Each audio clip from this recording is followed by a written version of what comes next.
আসসালামু আলাইকুম। দেশি কুকিং লাইফস্টাইল আপনাদের সবাইকে স্বাগতম। আশা করছি আপনারা সবাই ভালো আছেন। আমি আলহামদুলিল্লাহ ভালো আছি। দেশ ও দেশের বাইরে যে যেখান থেকে আমার আজকের ভিডিওটি দেখছেন আপনাদের সবাইকে জানাই আন্তরিক প্রীতি ও শুভেচ্ছা। আমি এই যে সকালের পরে থেকে ভিডিওটা স্টার্ট করেছি। প্রথমত অফ ক্যামেরায় নাস্তা বানিয়ে নাস্তাটা করে নিয়েছি। এরপরে হচ্ছে এই যে বাজারে গিয়েছিলাম। তো বাজার থেকে কিছু সবজি নিয়ে এসেছি। লাউ নিয়ে এসেছি, একটা এনেছি টমেটো, তারপরে হচ্ছে আলু আর শাক নিয়ে এসেছি। এই শাকগুলো হচ্ছে অনেক দিন পরে পেলাম, তো পেয়ে নিয়ে এসেছি। আর এই শাকগুলো খেতে মাশাআল্লাহ অনেক ভালো লাগে। শাকগুলো নিয়ে এসেছি।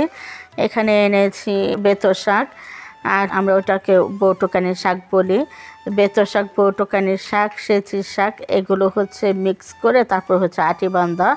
আর তারপরে এনেছি পালং শাক, কলমি শাক এনেছি। শাকগুলো মিক্স করে তারপরে হচ্ছে রান্না করব। আর এই মিক্স শাকটা খেতে না ভীষণ ভালো লাগে, আর অনেক দিন পরেই এই শাকটা এনেছি, খেয়েছি। আর মাশাআল্লাহ আলহামদুলিল্লাহ ভীষণ ভালো লেগেছে খেতে। আর এই শাকটা হচ্ছে আমি বোম্বাই মরিচ দিয়ে রান্না করেছিলাম। এই সিজনে হচ্ছে এই শাকটা বোম্বাই মরিচ দিয়ে রান্না করলে কিন্তু ভীষণ ভালো লাগে। তো শাকটা বেছে রেখে দিয়েছি। এরপর হচ্ছে এই যে লাউটা কেটে নিচ্ছি। আজকে হচ্ছে লাউ রান্না করব ডিম দিয়ে।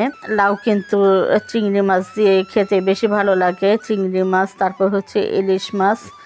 তো আমাদের অ্যালার্জির কারণে চিংড়ি মাছ আর ইলিশ মাছ খাওয়া হচ্ছে এখন আমাদের জন্য হারাম হয়ে গেছে। কি করব, লাউ তো খেতে মন চায়, তো সেজন্য মাঝে মধ্যে এনে ভাজি করি আর হচ্ছে এই যে ডিম দিয়ে রান্না করি। তো ডিম দিয়ে লাউটা রান্না করি। এই লাউটা হচ্ছে আমাদের ফ্যামিলির সবাই ভীষণ পছন্দ করে, আর আমার কাছেও ভীষণ ভালো লাগে। এভাবে আর কি খাচ্ছি। আর শীতের সিজনে কিন্তু লাউটা বেশি ভালো লাগে খেতে। এমনি গরমের সিজনে তো লাউ পাওয়া যায়, কিন্তু গরমের সিজনের চাইতে শীতের সিজনে লাউটার টেস্ট বেশি হয়। তো এই যে সব কিছু কোটা বাছা করে নিচ্ছি। লাউটা হচ্ছে অনেক কচি ছিল। আমি প্রথমে আমি সবসময় লাউটা হচ্ছে একদম পাতলা করে ছিলে নেই। আর লাউ কাটতে কাটতে বড়ই খেয়ে নিচ্ছি। ছোট ছোট দেশি বড়ই আপনাদের ভাইয়া হচ্ছে গত রাতে নিয়ে এসেছিল আমার জন্য। আর সে সব সময় হচ্ছে এই ধরনের বড়ই পেলে না নিয়ে আসে, আর জানে আমি টক জাতীয় খাবারটা বেশি পছন্দ করি। তো এখন হচ্ছে লাউগুলো কেটে নিচ্ছি। তো বন্ধুরা, যারা ভিডিওটা দেখা স্টার্ট করেছেন এখনও যারা একটি লাইক দেন নাই, একটি লাইক দিয়ে ভিডিওটা কন্টিনিউ করুন। তো কাটাকাটি করতে করতে ক্ষুধা লেগে গেছে, আমার কাটাকাটি সব শেষ হয়ে গেছে। এখন হচ্ছে রান্না করতে যাব। তো তার আগে যে একটু সিঙ্গারা খেয়ে নিচ্ছি। আমার ছেলেকে দিয়ে একটু সিঙ্গারা আনালাম। আর এই টাইমে না ওরা হচ্ছে গরম গরম সিঙ্গারাটা ভাজে, আর খেতে ভীষণ ভালো লাগে। আমি হচ্ছে এমনিতে তো রান্নার সময় টুকটাক একটু কিছু খাই, তো আজ হচ্ছে রান্না করতে যাওয়ার আগে খেয়ে নিচ্ছি। আর সকালে তো অনেক তাড়াতাড়ি নাস্তাটা করা হয়, যার কারণে ক্ষুধাটা একটু বেশি লেগে যায় রান্নার আগে। তো এই যে সিঙ্গারা এনে খেয়ে নিচ্ছি। তো সিঙ্গারাটা তেমন একটা ভালো লাগে নাই আমার কাছে। যাই হোক, টাকা দিয়ে যেহেতু এনেছি খেতে তো হবে, তাই না? তো সস নিয়ে নিয়েছি আর পেঁয়াজ নিয়ে নিয়েছি। তো পেঁয়াজ দিয়ে সিঙ্গারাটা খেতে কিন্তু আমার কাছে অনেক ভালো লাগে, কাঁচা পেঁয়াজ দিয়ে। তো কাঁচা পেঁয়াজ খেলে আমি কিন্তু বেশি খাই না, কাঁচা পেঁয়াজ অল্প পরিমাণে খাই। বেশি খেলে আবার কেমন যেন মুখে গন্ধ লাগে, ভালো লাগে না, আমার নিজের কাছেই ভালো লাগে না আমার মুখের গন্ধ। সেই জন্য আর কি খুব কম খাই। তো খাওয়া দাওয়া শেষ করে এরপর হচ্ছে যে রান্নার কাছে চলে এসেছি। প্রথমে লাউটা রান্না করে নেব। তো লাউ রান্নার জন্য প্রথমে আমি হচ্ছে কড়াইতে তেল দিয়ে দিয়েছি। আর যেহেতু লাউ রান্না করবো, লাউ কিন্তু তেল খুব কম লাগে। এখানে তেল দেওয়ার পরে তেলটা যখন গরম হয়ে গেছে সে পর্যায়ে একটু গোটা জিরে দিয়ে দিয়েছি। তো জিরাটা একটু ভেজে নেওয়ার পরে দিয়ে দিয়েছি তেজপাতা। তেজপাতাটা ভেজে নেওয়ার পরে এরপরে হচ্ছে পেঁয়াজ কুচি দিয়ে দিয়েছি। পেঁয়াজটা ভেজে নেওয়ার পরে আদা রসুন পেস্ট দিয়ে আদা রসুনটাও ভেজে নিচ্ছি। তো আদা রসুনটা ভেজে এরপরে হচ্ছে আমি সামান্য পানি দিয়ে দেব মশলা কষানোর জন্য। এভাবে পানি দিয়ে আমি হচ্ছে মশলাটা কষাই সব সময়, তা না হলে কিন্তু মশলা পুড়ে যায়। আর হচ্ছে মশলার যে কাঁচা গন্ধটা, সে গন্ধটাও সহজে যায় না। তো এখন হচ্ছে কাঁচামরিচ দিয়ে দিয়েছি। আর প্রথমত দিয়ে দিয়েছি হলুদ গুঁড়ো, মরিচ গুঁড়ো, ধনে গুঁড়ো, জিরে গুঁড়ো, স্বাদ মতো লবণ। এরপর কাঁচামরিচ দিয়ে খুব ভালোভাবে মশলাটা কষিয়ে নিয়েছি। তো মশলাটা সম্পূর্ণ কষানো হয়ে গেছে, এখন লাউটা দিয়ে দিচ্ছি। আর ডিম তো পরে দিব যখন লাউ সিদ্ধ হয়ে যাবে। এরপরে ডিম দিয়ে 5 মিনিট রান্না করে নামিয়ে নেব। তো লাউটা কচি ছিল, কিন্তু খুব সম্ভবত লাউটা বাসি ছিল। আই মিন 3-4 দিন আগের লাউ। সেদ্ধ হতে একটু সময় লেগেছে, অনেকটাই বেশি সময় লেগেছে। তবে শীতের দিনের লাউ তো সেজন্য টক হয় নাই, আর নয়তো কিন্তু টক হয়ে যেত। বেশি সময় লাউ রান্না করে কিন্তু লাউ টক হয়ে যায়, আর লাউয়ের টকটা কিন্তু খেতে ভালো লাগে না। আমরা কখনোই লাউ টক হয়ে গেলে খেতে পারি না। লাউ যাতে টক না হয়ে যায় সেজন্য কিন্তু আমরা লাউ ঢাকি না, খোলামেলা অবস্থায় রান্না করি। কিন্তু আজকের লাউটা আমার ঢেকে রান্না করতে হয়েছে, যেহেতু সিদ্ধ হচ্ছিল না সেজন্য। আর এদিকে এই যে আমার শাকটা রান্না করে নিচ্ছি। শাকের মধ্যে আমি একটু আলু দিয়ে দিয়েছি। তো এভাবে শাকটা রান্না করে না, শাকটা আঠালো আঠালো হয় আর খেতে তো দুর্দান্ত লাগে। আমার মাকে দেখতাম এই শাকগুলো এভাবে একটু আলু দিত, সাথে সিম দিত, দিয়ে তারপর রান্না করতো। তো আমি সিম দিতেছি না, সিম তো যেহেতু আমাদের অ্যালার্জির সমস্যা সেজন্য সিম দিচ্ছি না, শুধু আলুই দিয়েছি। তো প্রথমে পেঁয়াজ, কাঁচামরিচ, আলু, লবণ দিয়ে শাকটা সিদ্ধ করে নিয়েছি। এরপর শাকটা যখন সিদ্ধ হয়ে গেছে সে পর্যায়ে আমি বোম্বাই মরিচটা দিয়ে দিয়েছি। বোম্বাই মরিচটা আমি কেটে দিয়েছি। তো বোম্বাই মরিচের এত সুন্দর স্মেল, তো শাকের সাথে এই বোম্বাই মরিচটা অনেক ভালো লাগে খেতে। আর আমার লাউটা কিন্তু হয়ে গেছে। আমি এখন ডিমটা, এই যে 2টা ডিম এখানে ভেজে নিচ্ছি, আমি ঝুরি করে নিচ্ছি। তো এই ডিমটা দিয়ে দেবো লাউয়ের মধ্যে। আর আমার শাকটা কিন্তু সিদ্ধ হয়ে গেছে, আমি একটা ডাল ঘুটনির সাহায্যে একটু গুতিয়ে নেব, একদম ভর্তা ভর্তা করে নেব গুতিয়ে। আর শাকগুলো একদম কচি ছিল, তো অল্প সময়তেই আর কি শাকটা সিদ্ধ হয়ে গেছে। আর লাউয়ের মধ্যে আমি ধনেপাতা দিয়ে দিয়েছি। আর লাউয়ের মানে মেন ইনগ্রিডিয়েন্টস ধনেপাতা। ধনেপাতা না দিলে কিন্তু লাউ খেতে ভালো লাগে না, কেমন যেন একটা সিদ্ধ সিদ্ধ লাগে। এই জন্য আর কি সবসময় ধনেপাতা দিই আমি লাউ রান্নার ক্ষেত্রে। তো ডিমটা আমার ঝুরি করা হয়ে গেছে, এখন এই ডিমটা আমি লাউয়ের মধ্যে দিয়ে দিচ্ছি।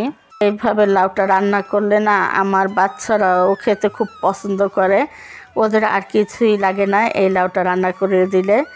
আর আজকে কিন্তু আমি পুঁটি মাছও ভেজে নিয়েছি। আজকের আমার মেনু ছিল শাক ভাজি, লাউ আর পুঁটি মাছ ভাজা। পুঁটি মাছগুলো অনেক বড় ছিল, বড় বড় পুঁটি মাছ ভেজে নিয়েছি। দেশি যে নদীর পুঁটিটা আছে না, সেই পুঁটি মাছ। তো পুঁটি মাছ ভাজা দিয়ে তো লাল শাক ভাজি দিয়েও খেতে ভালো লাগে, এই শাকটা ভাজি করলেও এই শাকের সাথেও খেতে ভালো লাগে। আর শীতের সময় তো সব ধরনের শাকসবজি খাওয়ার মজাই অন্যরকম, আর সব কিছুই ভালো লাগে খেতে। তো এখন আমি লাউটা সম্পূর্ণ কমপ্লিট করে রেখে দিলাম, আর এখন শাকটা বাগার দিয়ে দেব। তো শাক বাগারের জন্য এখানে প্রথমে তেল দিয়ে দিয়েছি, এরপরে তেলের মধ্যে শুকনো মরিচ চিড়ে দিয়েছি, তারপরে দিয়ে দিচ্ছি রসুন কুচি। এখন রসুন কুচিটা ভেজে শাকটা বাগার দিয়ে দেব। তো এখন পেঁয়াজ রসুনটা ভেজে নিচ্ছি। পেঁয়াজ রসুন না, হ্যাঁ পেঁয়াজও দিয়েছি, সামান্য পরিমাণে পেঁয়াজ দিয়েছি এখানে। তো এখন শাকটা বাগার দিয়ে দিচ্ছি। আর শাকের কালারটা দেখতেই পাচ্ছেন কতটা সুন্দর, একদম গাঢ় সবুজ। মানে ক্যামেরায় যতটা সুন্দর লাগতেছে বাস্তবে কিন্তু এমনই সুন্দর ছিল। আর খেতে তো আগেই বলেছি দুর্দান্ত হয়েছে। এখন আমি শাক আর লাউটা রান্না করে তারপরে পুঁটি মাছগুলো ভেজে নেব। লাউ রান্নাটা আমার হয়ে গেছে।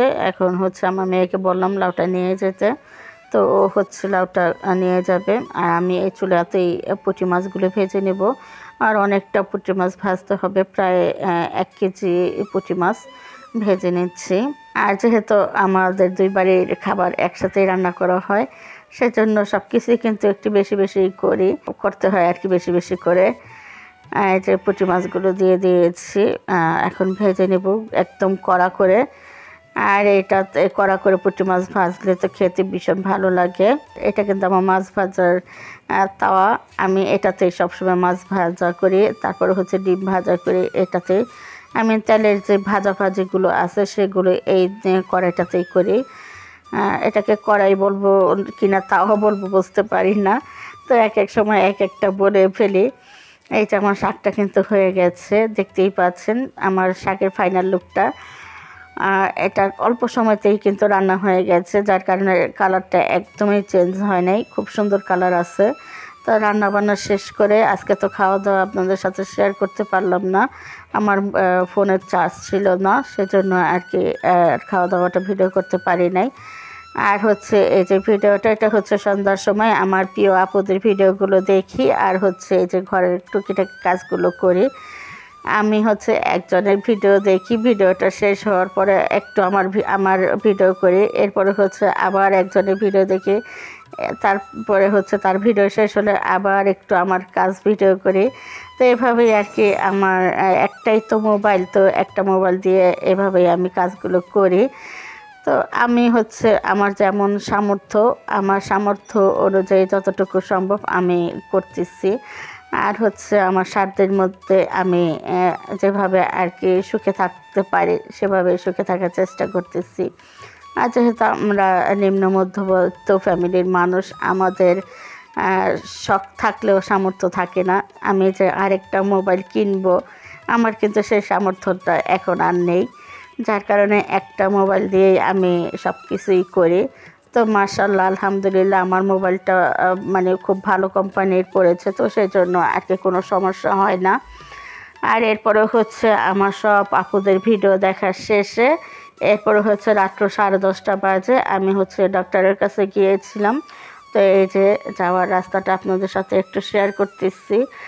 তো দেখুন শীতের রাত তো 10:30 বাজে, অনেক দোকান বন্ধ হয়ে গেছে। এমনি কিন্তু এই রাস্তাগুলো অনেক জমজমাট থাকে, তো এখন শীতের কারণে সব রাস্তাঘাট মানে ফাঁকা। তো বন্ধুরা আজকের মতো এ পর্যন্তই। সবাই ভালো থাকবেন, সুস্থ থাকবেন, অবশ্যই নিরাপদে থাকবেন। আল্লাহ হাফেজ।